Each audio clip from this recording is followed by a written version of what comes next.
Hi, welcome back to the kitchen. So, to be honest, I got a haircut. I'm trying to hide that, to be honest, but... Alright, so frying pans are used in the kitchen, like to make sauces or, you know, to fry something in it. The thing is, most of the restaurants use a flat top grills. Right. It's a flat top grill. Right? It works. It's just the same thing as a frying pan. That's a flat top grill. It's the same thing as this frying pan, but frying pans are for like extra.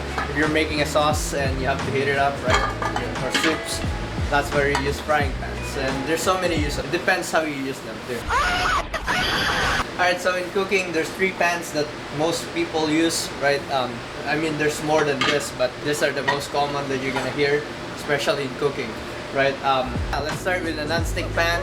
This is the most easiest pan to use in the kitchen, and probably at home you have it. Alright, it's non-stick. It's basically for eggs, right? Pancake. What else? You can cook fish in here or chicken, but it's just not ideal for this. Next is stainless pan.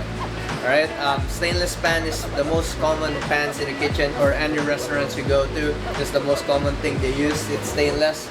Alright, it's ideal for meats, right? Chicken, beef, pork. Alright, also this pan is kind of hard to use if you don't know what you're doing. But yeah, I'm gonna show you how to use pans and how to hit them right. The third thing is a cast iron pan. Alright, cast iron pan is the best pan. This is my favorite one. Lying ass. Ideal for any kind of meat. This is a heavy pan. The reason why it's good for cooking is because of the heat. Once the heat transfers in this one, it can cook the food even better compared to the other pans that they use. So most of the pans are oven proof, right? The reason why they're oven proof because sometimes if we cook some thick ingredients, right, we throw them in the oven, right? We brown them here, then we cook it in the oven. They all have a use, but trying to use them all and trying to master them all. Yeah, I encourage you to check your kitchen if you have these pans and get them out, heat them out. Before we start cooking, I'm gonna teach you how to like understand the heat or the fire, right? Because if you're gonna cook in the kitchen, right, you gotta know how to cook it or how hot it is to cook it, right? So I want you to look at this. It's called the knob, or the thing you turn the burner on, right? I want you to understand that there's in kitchen or in any regular kitchen, there's different kinds or different levels of heat or how hot it is, right? Alright, so first there's low heat and there's medium heat and there's higher heat. Low heat, then medium heat, then higher heat. There's this thing called the medium high heat, which is between medium and high. And there's this called medium-low heat. It's just between low heat and medium heat. So the thing I want you to do is play with your burner or the thing you use in house. It doesn't matter if you have a fire, an electric one, or... Alright, so I believe you can cook now. Close, okay? There's one more thing I haven't taught you. So in order for you to cook is we're gonna learn oils, okay? So let's talk about oils. Oils or fats are the thing we use in order to cook food, right?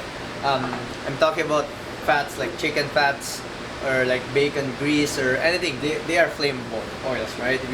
If you put a fire in them, we create a fire. Yeah, baby! There's different kind of oils, and there's types of oils that stand against higher heat, and there's some oils that can't.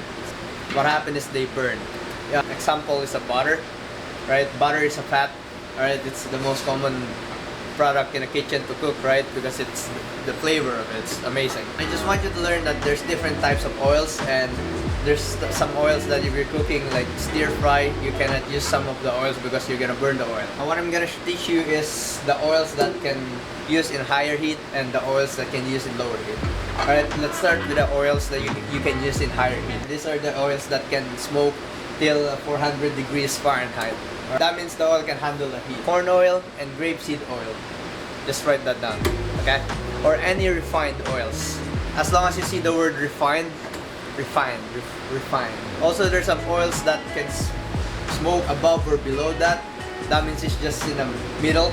And those are the animal fats, whatever it is, right? Grease, bacon fats, right? Clarified butter. If you say clarified butter, it means we did something to the butter. I'm gonna show you later, but not now. Those are the things that can stand against high heat too, but not really hard. And yeah, there's some oils that can only smoke in a low heat. You cannot be in a high heat because they're gonna burn. Alright, such as butter, extra virgin olive oils, and all the unrefined oils. If you heard unrefined oils, it means it cannot go into higher heat. They're gonna burn. It sounds confusing, but not really. Just know your oil, know the one you're using at home, and there you go. Also, before we cook too, I just want to show you the tools we're gonna use for cooking. Right, most things spatula. It can be plastic, it can be wooden one, or it can be steel spatula. I have a spatula here for the grill. You can use it for this, but it's ideal for the flat top grill. The other thing I showed you. Right? You've probably seen one of this before, right? You've probably flipped some burger before, right? And other things is you can use tong as well, right? It's for flipping something in there. Alright? There you go. Oh yeah, so these are the basic when you're starting to do a frying pan. And you have to know the pans that you're gonna use, right? It's gonna affect the whole cooking process or the thing you're making. You're gonna know the oils you're gonna use or whatever flavor type you want to use, right? There's a bunch of different oils, and you're gonna really know how to cook in the heat, because that's what it matters, right? That's what separates from a good cook from a shitty cook, like me. So yeah, but right now I just talk about this because I don't want to talk too long, and I don't want to make my videos long anymore. Nobody watches, you know. Yeah, all I just want you to learn is the pans, how to use pans, and voila. There you go. Anyways, that's it, and I hope you like the video. Comment and subscribe for more. Bye. 10.